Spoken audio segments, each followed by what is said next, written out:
Pat Pete did mention in one of his podcasts a couple weeks ago that he's open to come back, wants to come back, and one of the reasons why he think he could be an asset for us is because of JPJ being here. He Mm-hmm. still thinks JPJ could use a mentor for his sophomore year. I would agree. I'm like 50-50 on that. I don't think it's gonna hurt, obviously. Like to have a guy like Pat P back or to sign a Stephon Gilmore, I don't think it's gonna hurt, but I do think JPJ can handle his own going into year 2. Put it like this. I get why you feel like that. And y'all should. Like, there should be a certain level of confidence in him and like that.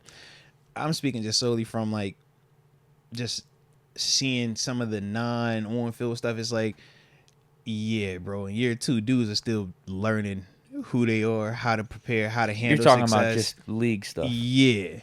And that's the part where I'm like, that could still have an impact on him in terms of being on the field. So it's like, yeah, you don't need a Pat P there, but I just feel like you benefit largely from having somebody like that while he's in his first 2 to 3 years of being in this league, instead of him going from not starting the first month of the season, kind of easing his way into it, getting a lot of notice and a lot of name at the end of the year.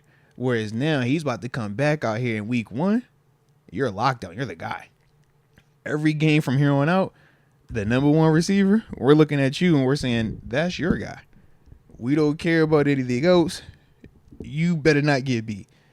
I just think that it's sometimes it could be a little just an added resource, man, Absolutely. to have that veteran guy I'm to with talk him you. through Like, it, bro. it's not gonna hurt at all. Yeah, because I'm like, bro, it I'm not gets saying weird don't at do times, it. bro. It can get weird, man. He have a bad game. Now he start going to that take. It's like, I think of Artie Burns. Artie had a dope first year. That second year, it was like, he kind of went to the tank, and now we seen everything that transpired after. I think of just certain players where it's like younger guys, man, just their mental makeup, even though they're playing and they're having success, it's like, man, you just, not everybody's going to be the same with that.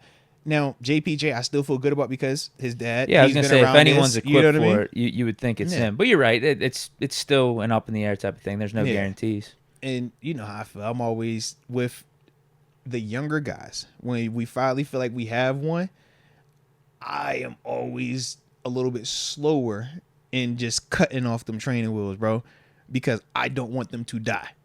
And we see this time and time and time again at this league.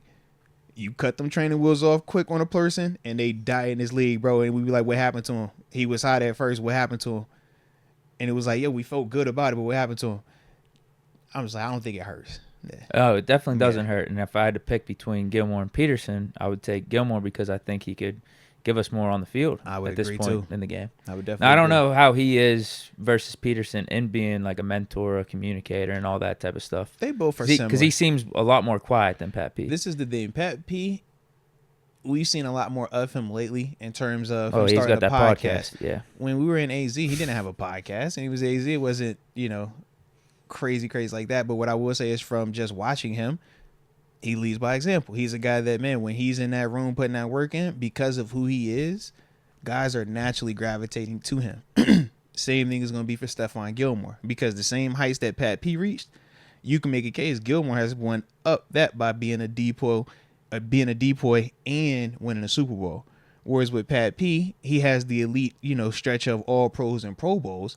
But it's like Gilly got some Pro Bowls, he got some All Pros too, but he has that crazy, unique, one-off success stuff that when he's in that building, dudes are going to naturally gravitate to him and watch him work. They're going to watch how he watches film. When I tell you he's just as hard of a worker as a Pat P as any of these other superstars we talking about, he's going to do it the right way. Family dudes, you ain't worried about him running these streets. None of that crazy stuff. Like, that's him. And that's how he's been since day one coming as a rookie. And you still follow him now. You talk to dudes that share in the locker room with him now, and that's still the same case, man. So that's why I'm like, I don't think we can go wrong either way. But Gilly definitely, we both would agree, gives us more on field right now. But I think that's why it would cost more. Yeah, it seemed like he played better for the Cowboys than what Pat P did with us last year. Now, how much you think? That's from afar. No, what what do you did think the Cowboys cost fans difference think? would be, I know you're plugged in with your Oh, yeah. family and stuff. Cowboys fans like the bro. They like Trust him? me, they ain't tripping. They Okay. like him and Diggs. But the thing in Dallas, they got everybody's getting paid in Dallas, or everybody has gotten paid, and they still have to pay people in Dallas. So you understand what that was even when he went down there. But nah, Gilly was straight, bro. So they had better reactions to him than what Steeler fans and our reactions are to Pat P and how Pat P did here. Yes. Okay. Bro, Gilly was hooping, Sometimes bro. that stuff's telling. Yeah, Gilly was hooping, bro. Yeah.